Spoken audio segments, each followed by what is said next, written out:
कर्मा का सच, एक इमोशनल कहानी। सड़क के किनारे एक पुराना सा पैदल वाला रिक्शा खड़ा था। उस पर बैठे थे 62 साल के दयाल चंद।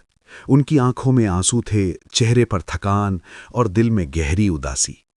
वो आसमान की तरफ देखते हुए चुपचाप रो रहे थे, जैसे जिंदगी से हार मान चुके हों। तभी अचानक एक BMW कार उनके पास आकर रुकती है।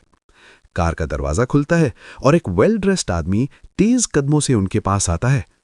पाका, आप यहां? दयाल चंद हैरान हो जाते हैं। वो उस आदमी को ध्यान से देखते हैं और धीरे से कहते हैं, बेटा, आप कौन हो? मैं आपको पहचान नहीं पाया। वो आदमी मुस्कुराता है, पर आंखों में नमी आ जाती है।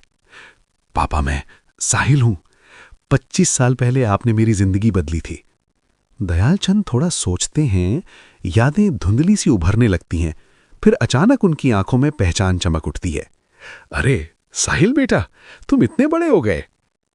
25 साल पहले साहिल एक 7 साल का छोटा सा बच्चा था। न माँ न बाप, बस अकेला। वो ट्रैफिक सिग्नल पर फूल बेचता था, लेकिन उसकी एक अलग ही पहचान थी। वो फूल बेचते हुए भी किताबें पढ़ता रहता था। एक दिन दयाल चंद, जो एक सफल बिजनेसमैन थे, अपनी कार से गुजरते हुए उसे देखते हैं। उन्हें उस बच्चे की लगन ने रोक लिया।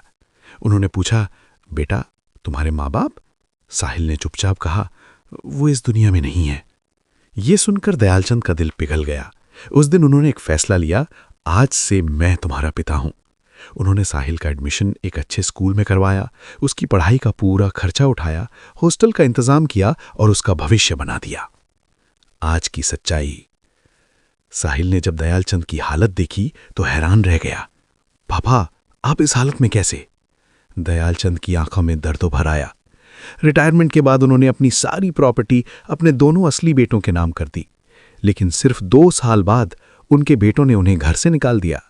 अपनी पत्नियों के कहने पर उन्होंने अपने पिता को बोझ समझ लिया और आज वही दयालचंद सड़क पर रिक्शा चला रहे थे। कर्मा का फल। साहिल ने बिना सोचे समझे उन्हें अपने घर ले गया, उन्हें इज्जत दी, प्यार दिया और सिर्फ दिल से नहीं, कानूनी तौर पर भी उन्हें अपना पिता बना लिया।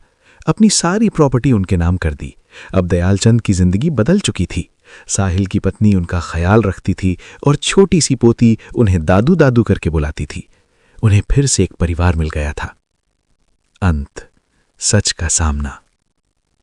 कुछ समय बाद दयालचंद के असली बेटे अपने डूबते बिजनेस के लिए एक इन्वेस्टर ढूंढ रहे थे। किस्मत देखिए, इन्वेस्टर के रूप में साहिल की कंपनी सामने आई। जब डॉक्यूमेंट साइन होने लगे तब सच सामने आया। कंपनी का मालिक कोई और नहीं बल्कि दयालचंद खुद थे। उनके बेटे शर्म से झुक गए। दयालचंद ने उनकी तरफ देखा। उनकी आंखों में ना गुस्सा था ना नफरत, बस एक गहरा सच था।